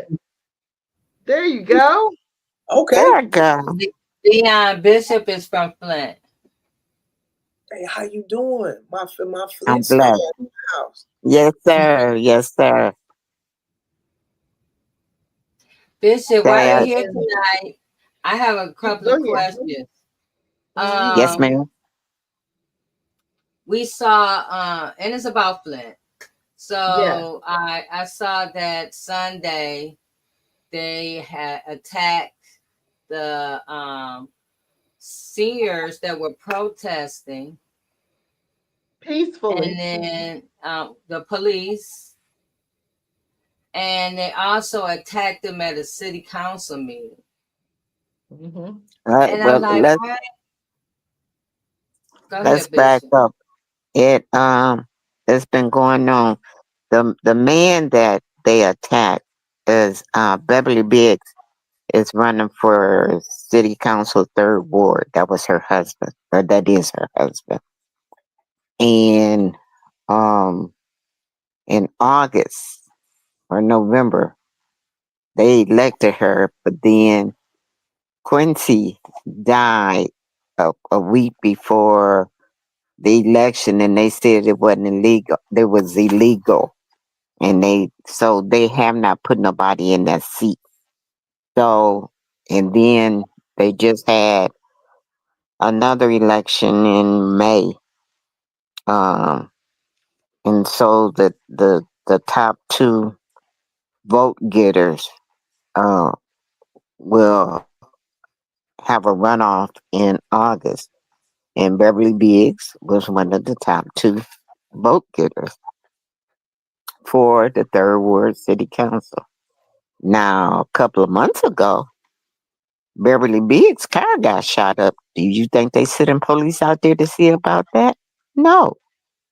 They're in a peaceful protest, a peaceful march. It started at City Hall. They never got out of downtown Flint on Sunday. And they pulled her husband out the car. It's not like they didn't know who he was because they say he looked suspicious. Suspicious of what? Tell me what he was suspicious of. You pull him out the car, didn't put the car in park, just pulled him out, threw him on the ground. Why? The man wasn't doing nothing. He was riding in the car. And you pulled him out. They had 100 police downtown, but young lady was saying Monday or at city council, her son was missing for 3 days. You thought they took time to look for him? No. So there are pertinent things that need to be addressed that are not being addressed. But anytime the mayor seems threatened or city council seems threatened, then they attack the community. They're not doing what they're supposed to do. And so he was out. He got out of jail in the next couple of hours. But the thing was, he went to jail. He was pulled out of his car for what? For what? They got all kind of protests and march, and nobody is doing nothing. Nobody stopped them. So why would you stop a peaceful march? Mm-hmm. A peaceful march. Well, that's because they want the march to happen. Of course, that's true. That's true. That's true. So, And the car was, I understand the car was still rolling. Yes. in the video, the car is still rolling as they Yes. put the Yes. man out the car and lay him on the Yes. ground. Threw him on the ground.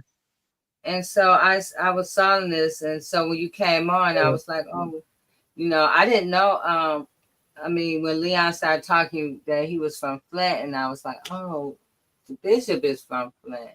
Yeah. So Yeah. yeah. So yeah. Thank you for that info about what's going on. I've been paying attention to it. I was listening to Little Miss Flint Yes. talking at the city council meeting, and I'm so glad that she utilizes her voice and her platform, She and always that has. She always yeah, has. even from a little girl, and Yes. this was Yes. like we watched her literally grow up through this whole Mm-hmm. Flint water crisis. She was a little Mm-hmm. girl, now she's a teenager, Mm-hmm.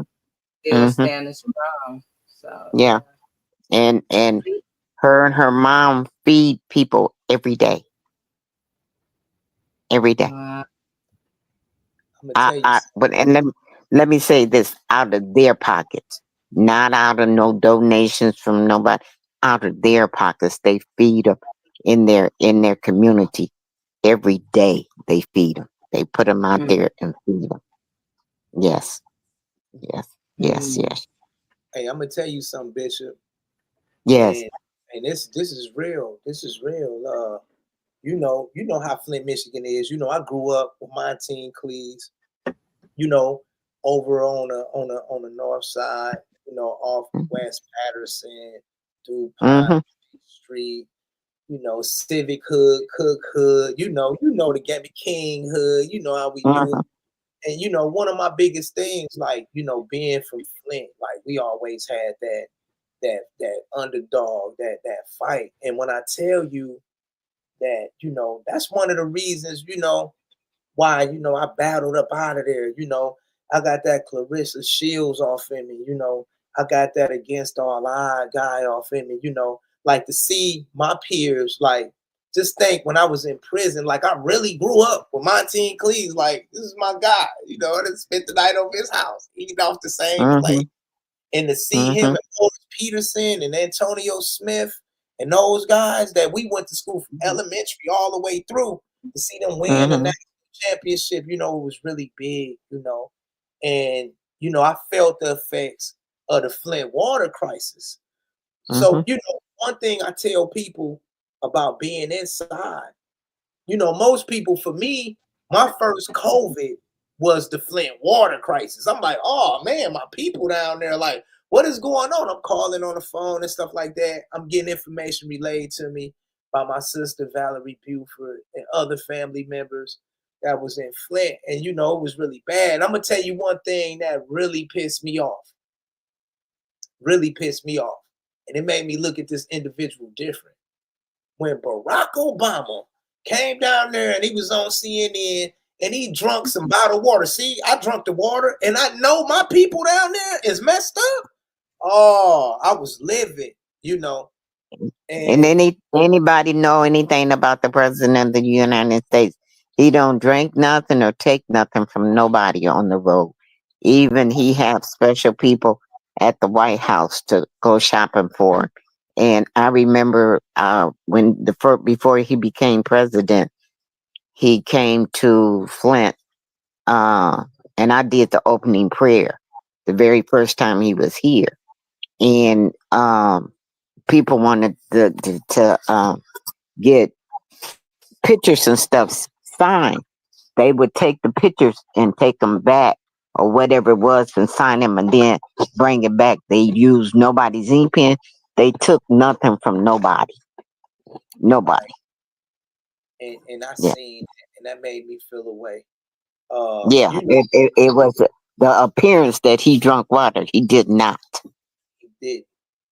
He And I did. want to tell you, like, you know, I'm active in Flint as well. Not as much as I am in Detroit right now. It's just my re-entry, but I rock with the people.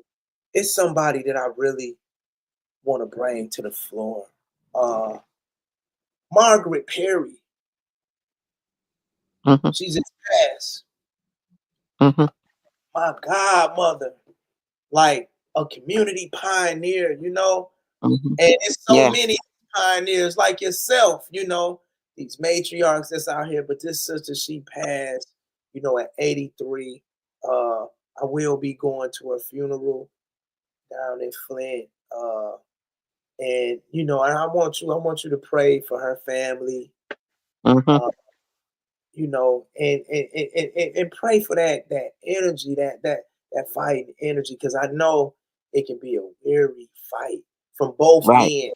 You know what I mean? From both ends, you know, whether in prison and here, you know. That's true.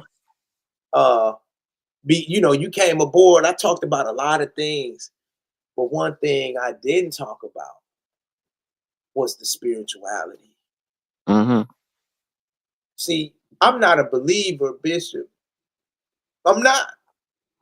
I'm a knower. I know the Most High. Come on. You sit in that space and you sit still, you like, oh man, you know, the Creator is real. You know, Right. And I discovered that we had something else. We got money in the bank. To have a spiritual inheritance is like money in the bank. But unfortunately, a lot of us didn't know. I didn't know. So I'm walking around here all blind and reckless. I got a spiritual inheritance. I got money in the bank the whole time. And that's why when you see me walk out of prison, I came out in all white. Came out in all white, significant to a lot of stuff. So I definitely want to thank you for what you do for the city of Flint. and you know that spirit is real. You know, when you bring that Most High up, that spirit is very real. And Yes. hallelujah, praise the Most High, and continue to do what you do. And I'll continue, to seek, the footsteps in the discipleship of Yahshua HaMashiach, or Jesus Christ, that tone or whatnot. But just know that spirituality was really real, and I got other things to say about religion. I'm not religious because the book told us not to be.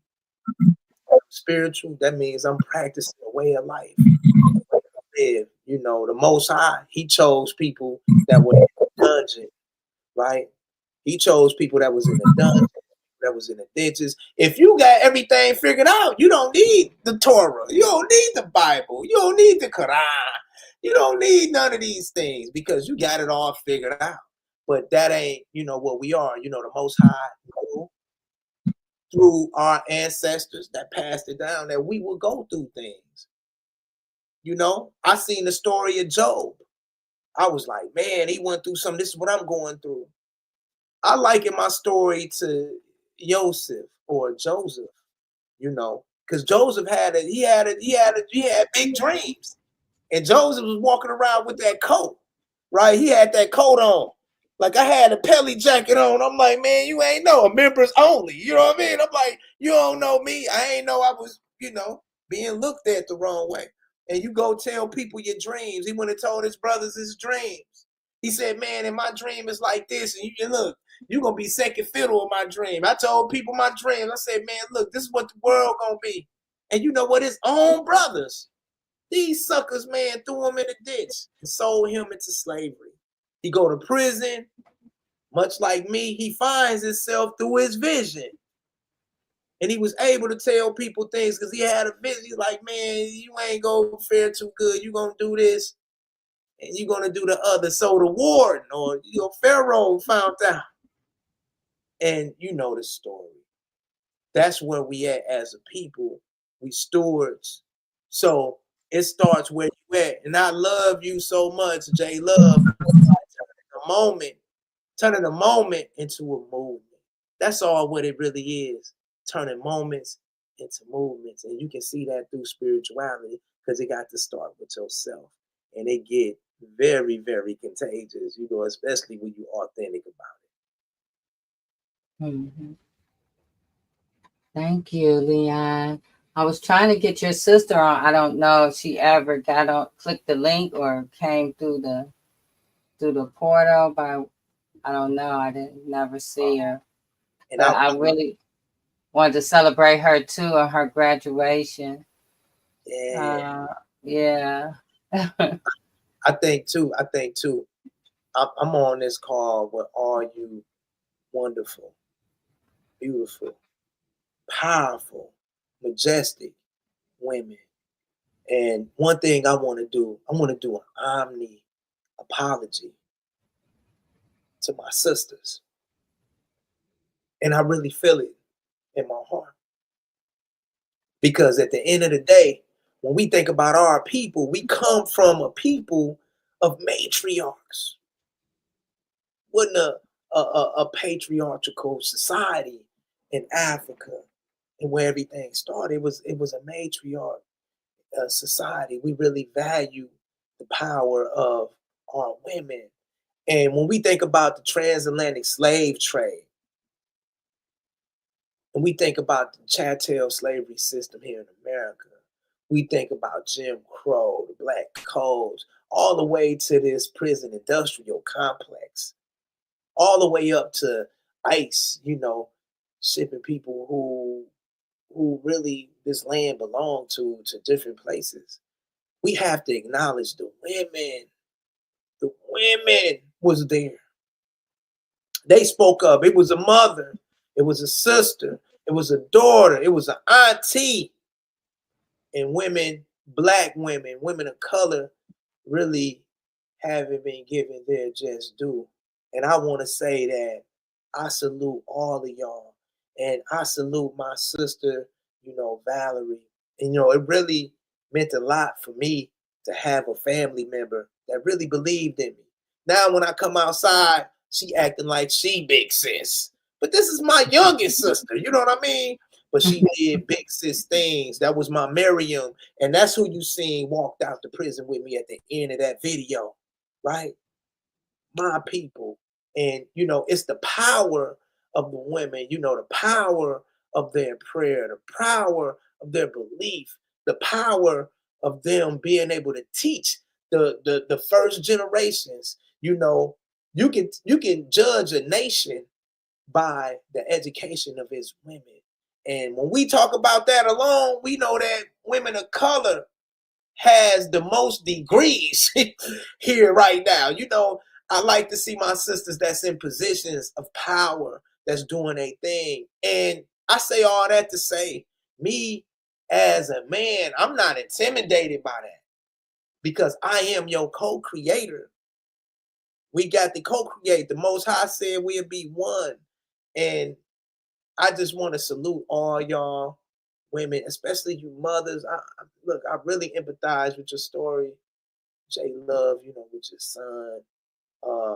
I got a situation where a son that I knew, that I mentored in Indiana, Adam Sykes, he was murdered by Indianapolis police. And his mother, Miss Nikki, she's in there, she fighting the fight, to make sure that, crooked police are accountable. So I just want to thank all y'all, all you beautiful women. Not only the sisters of color though, I was specific on that, but just all the women out there, because I had a badass team of women that did it, from Shannon Coleman from Philadelphia, a basketball mother. Man, this is my godmother now, man. Hey, shouts out to you, sister. I love you. Shouts out to Reverend Ruth. Reverend Ruth, oh my God. Ruth Crosby, man, she was coming through praying for me, making sure it happened, man. Love you. I love, man, my lawyers. Man, this team, man, they call, Lara Bazelon, Charlie, Keever Nelson. These women fought for me. Kelly Bowder of the Conviction Integrity Unit in Indianapolis and her colleagues, they fought for me. This was women. I'm not saying you dudes out there ain't worth nothing, man, but I got to give shots out to the ladies. For real, y'all doing y'all thing, and thank y'all so much for putting up with my bull crap. And I'm saying that figuratively, for all the bull crap that you put up with, the lying, the cheating, the taking ones for granted. It's time for us to stop that, especially in these times. We must be together, right? We must be together. We must be together. Relationships is real. We must be together, and really just really work with each other. So I just want to agree. Thank you so much. We appreciate you. There's so many more layers that we could talk about, but we'll have to get you back on so we could do a part 2, and we could really dig into the artistry. This was a great conversation, and I appreciate you, Leon and Bishop and Leslie and Reverend Tia. I want to send love to Trisha that's sick tonight. She was had under the weather all week, so sending her love. But we also, while we're doing that, we got to talk about the Juneteenth celebration in Ypsilanti. And on Saturday the 21st, they had Lady in the Sunshine Band with other amazing artists. So bring your family to Michigan, 301 West Michigan Avenue, Ypsilanti, Michigan, and bring you a comfy chair and just, join with us for the Juneteenth celebration on that Saturday. They're going to have youth engagement, activities, vendors, food court. So it's going to be tons of fun. And then on Sunday, we're going to have Mr. Fred Hammond and the house Sunday, June the 22nd at 3 p.m. And other artists as well at the Juneteenth celebration again. It's the same spot that Sunday. Bring your chair, bring your family, and let's, celebrate Juneteenth together. We also have a Friday event. We It's not public yet. Soon as it goes public, you guys would know. But look forward to that event. And we talked about Fred Hammond, but let's hear from Fred Hammond. Ypsilanti, this is your man, Uncle Fred. Fred Hammond is in the building. Listen, I'm on the way. I'm coming. That's right, we on the way. Juneteenth weekend. We showing up. We're going to show on out. So come on out and hang out with your mans and them and many other people that's going to be there. And we just going to have an amazing time. Looking forward to coming back to the crib. That's right, because y'all was just up the road. I used to hang out in Ypsilanti a little bit here and there. And, but listen, I look forward to seeing you all. Let's have a great time. Peace. I'm not mad at you. I'm not mad at you.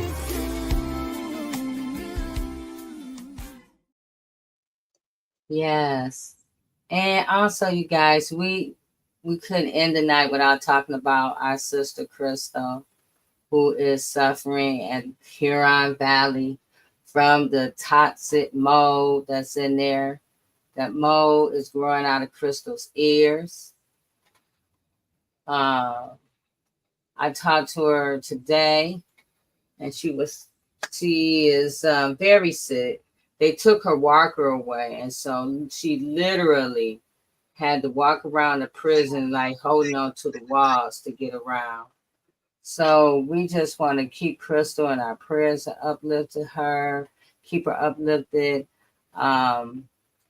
We know that she's also wrongly convicted and she's suffering from the toxic mold in the prison and I know other women are suffering from it because it's really bad, but Crystal is allergic to it. So it makes it even worse. And that's why she has the paralysis in her face and all the things that's been happening to her since 2011 to now 2025. So let's keep Crystal in our thoughts.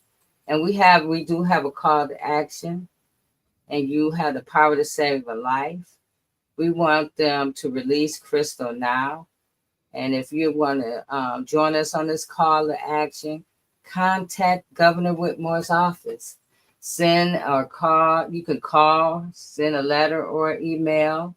Below is the email address, gretchen.whitmore@michigan.gov. Or you can mail it to the Officer of Governor, State of Michigan, George W. Romney Building, Romney, Romeny, 111 South Capitol Avenue in Lansing, Michigan, 48909. And so join us on that call to action. We're going to keep Crystal family as well in our prayers. And also, again, tonight, we just want to also, not forget Deidre and her family. We love Deidre, and we're going to play an episode one day next week of her talking about her son, Robert Greathouse. So, with that being said, did I hit everything, Robert, to you? Yes, you did it. That was awesome. That was awesome. We got everything. We got a lot going on, but I'm telling you, I'm excited. And I know Bishop probably did the same thing, but we do have on Monday, we have in Pentecost Sunday in Flint, Michigan. And we will be there at 6:00. And it's gonna be at Bishop, I don't have the flyer in front of me, but I'm trying to remember the name of the church. But we're going to be in Flint. So if you want more information, please contact me at tiataylor@thechoicezone.com. And of course, you can contact Bishop. Bishop, go ahead. Give them that information if you got the name. Judah Ministries is on Pearson Road in Flushing, Michigan. And if you can't miss it, Judah Ministry is right next to Depot. The depot right with the Home Depot, right next to Home Depot. So if you pass Home Depot, it's right next to it. Judah Ministries on Pearson Road. I Thank do you, not have Bishop. the address at 6 p.m. And it'll be Pentecost services Sunday. Pentecost is 50 days after Resurrection Sunday. And so Resurrection Sunday is on a Sunday. 50 days could not possibly be on a Sunday. It's on a Monday. So we celebrate on a Monday. Yeah. And Bishop Richard Murphy from Saginaw, Michigan will be the guest speaker that day. Yeah. Thank you. Mm-hmm. So, thank you everyone for joining us. Thank you, Leon, again. I just sent you a message. We'll have a conversation about that. And yeah, everyone, have a great night. You And too. Be blessed, us. everyone. Yes, turning a moment into a movement. Yes. This little light of mine, I'm gon' let it shine. I'm gon' let it shine. This little light of mine, this little light of mine, I'm gon' let it shine.